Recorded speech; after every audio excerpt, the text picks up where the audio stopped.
Juan Bernardo Fuentes, el Tito Berni, acostumbraba también a dar lecciones a los demás sobre precisamente honestidad. En su etapa como diputado fue ponente de la ley antifraude y en estos términos que van a escuchar se desenvolvía el entonces diputado socialista en las comisiones de esa ley antifraude. En el Consejo de Ministros se aprueba el anteproyecto de ley de la elusión fiscal y el fraude fiscal, donde se prohíben las amnistías fiscales muy propias de los gobiernos del Partido Popular en no tan lejanos tiempos, ¿no? Donde nunca, y de la forma en que se han blindado, no se ha podido conocer quiénes han sido los beneficiarios de esas amnistías fiscales que han eludido y que han evadido impuestos en este país. Y eso no es todo, porque un mes después, en la Comisión de Hacienda, se dirigía así a un diputado del Partido Popular. Y le quiero recordar al señor Piris el refrán tan popular en España, que no crea al ladrón, que son todos de su condición. Hoy el Tribunal Supremo ha ratificado la condena a su partido político por lo que ha cometido y lo que ha cometido contra la hacienda pública de este país. ¿Cree el ladrón que son todos de su condición? Bueno, pues según el sumario, ese mismo día, el día de esa comisión que acaban de ver, Tito Berni se reunió con otros investigados en su despacho de la Cámara Baja, como solía hacer, y terminó yéndose ese mismo día de copas a un club de alterne. Como ven, el Partido Socialista no está cómodo con este tema y se ha notado esta mañana cuando le han preguntado a Patxi López, el portavoz socialista, sobre esa cena en el Ramsés donde participaron hasta 15 diputados en plena pandemia. El periodista le pregunta que si era solo una cena, lo lógico es que esos diputados se hayan puesto en contacto ya con el partido, y esto contesta Patxi. ¿Algún diputado se ha puesto en contacto con el grupo para decir? Hombre, es relevante. Pues, es periodísticamente relevante saber si algún diputado, dado que no pasa nada por ir a una cena, ha dicho de motu propio, señor portavoz o señor secretario general, yo he ido a esta cena, pero mi expediente, de lo digamos, que está conocemos limpio. por motu propio o porque nosotros hemos llamado, ninguno de momento ha caído en esa... ¿Alguno, por tanto, se ha comunicado con el grupo? Gracias.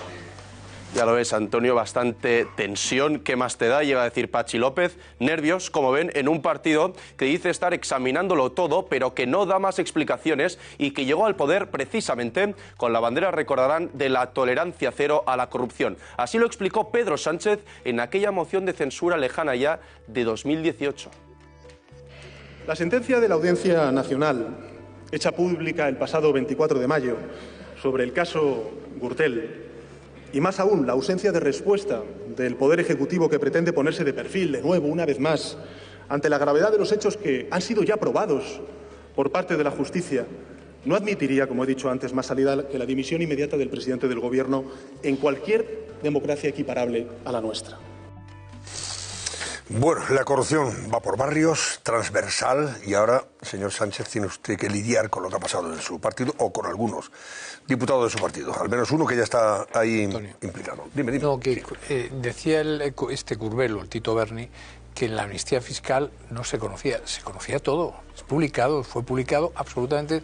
Todos los ciudadanos españoles que se acogieron a la amnistía fiscal, se sabe sus nombres, las cantidades, porque se hicieron públicas y además se podía acceder a través del Ministerio de Hacienda a todo. Es decir, miente en esta ocasión. Lo digo porque, es más, hay mucha gente que después se arrepintió de acogerse a la amnistía fiscal porque Hacienda se suponía que era una amnistía fiscal, a los pocos meses le habría una inspección. Le habría una inspección, efectivamente.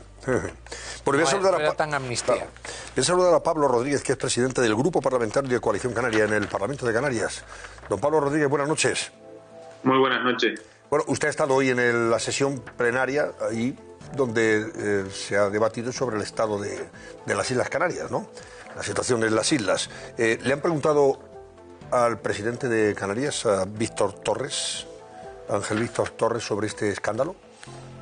Bueno, es evidente que hoy se iniciaba el debate del estado de la nacionalidad y este asunto era un asunto central, uno de los asuntos más relevantes de actualidad que ha afectado y que afecta a Canarias de manera directa, y por supuesto tanto nuestra intervención como la de los otros grupos de la oposición pues ha sido uno de los asuntos de los que hemos tratado.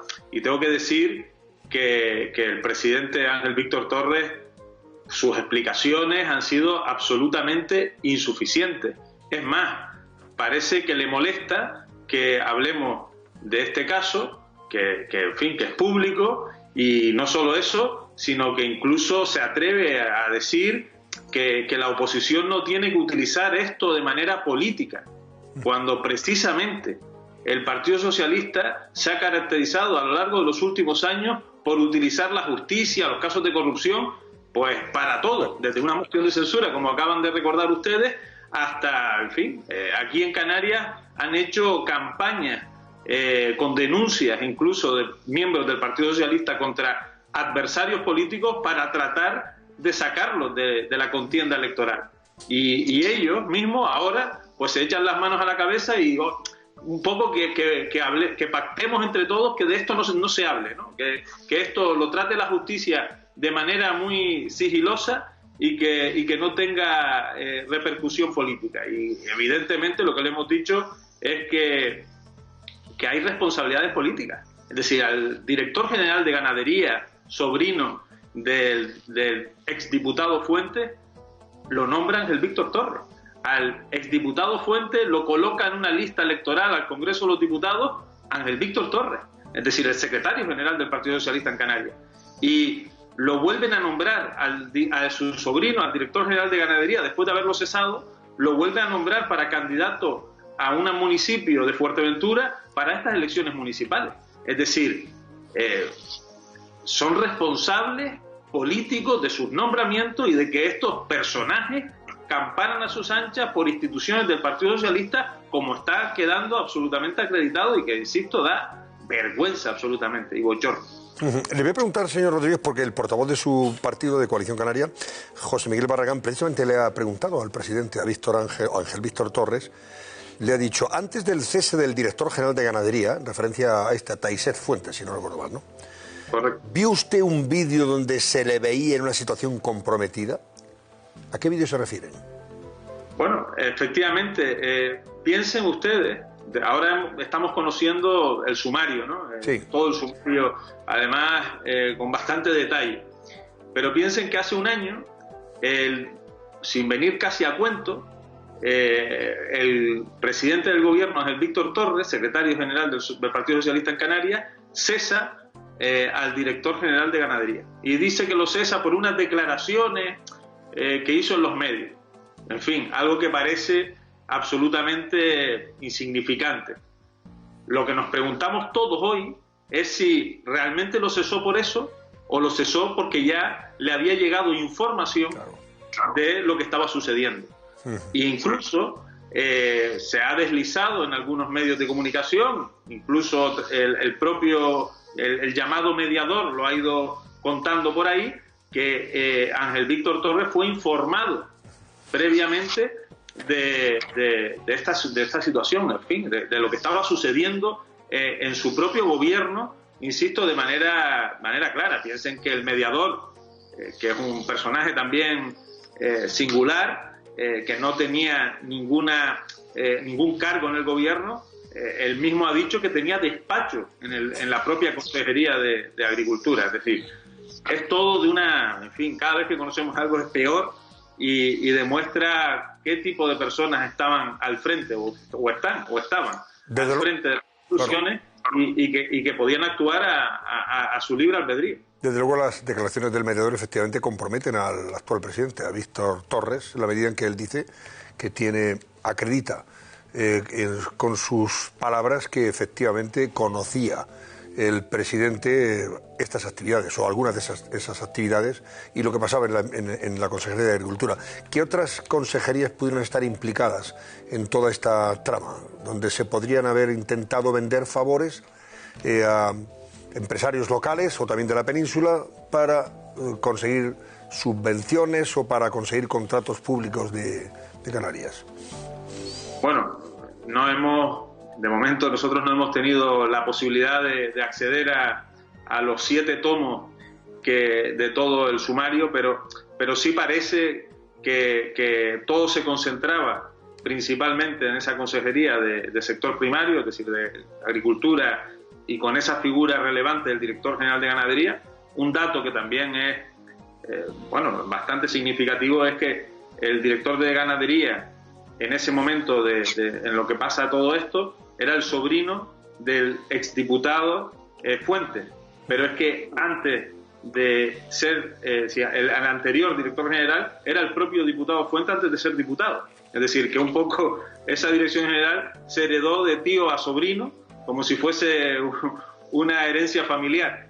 Y que además son personas, esa familia, que está vinculada al sector ganadero. Es decir, lo digo para entenderla, en fin, que estaba todo un poco enredado y que desde luego no pintaba muy bien. Yo creo que es la consejería donde parece que hay más indicios. Es verdad que también aparecen empresarios vinculados a las renovables, no de Canarias, sino de Península. Sí. Y también aparecen otras informaciones dentro del sumario que por ahora no se les ha dado tampoco tanto seguimiento, como pueden ser actuaciones en el área de carreteras del Gobierno de Canarias, un área que siempre tiene una capacidad de inversión pues muy importante, ¿no? Pero bueno, es verdad que eso todavía, al menos de momento, no se le ha dado más recorrido, ¿no? Pero sí parece que lo que sí es consciente y cierto es que vuelvo a insistir, ¿no? Que estos personajes pues campaban a sus anchas por todo el gobierno desde el año 2020, es decir, el gobierno, esto es importante recordarlo, es decir, el gobierno de Canarias cambia con un nuevo pacto en el que precisamente expulsan del gobierno a Coalición Canaria y entra el Partido Socialista con Podemos, Nueva Canarias y un partido de La Gomera y esta coalición en menos de un año pues ya tenía estos personajes campando a sus anchas por sus áreas, por las consejerías. Pues vamos a ver qué pasa. Las elecciones están a la vuelta de la esquina. Dice ABC en su edición de mañana que este escándalo en el PSOE amenaza la campaña en Canarias del actual presidente y de la candidata al gobierno de las islas, la actual ministra de Sanidad, Carolina Darias. Torres no sé si es que repite va para algún cargo o se quita de en medio a la espera de que Darias lo coloque. Darias va a la alcaldía. Perdón, es verdad, sí. Darias va a la alcaldía de Las Palmas, cierto. Fíjate, pensaba yo que Darias va a la alcaldía de Las Palmas y Torres quiere repetir como presidente del gobierno insular. Bueno, pues ya ve usted cómo está el tema. Pues sí. ¿Cómo se reacciona ahora a partir de este momento en relación con esas elecciones y este escándalo mayúsculo? Gracias, don Pablo Rodríguez, presidente del Grupo Parlamentario de Coalición Canaria en el Parlamento de Canarias. Gracias y buenas noches. Muchísimas gracias. Buenas noches.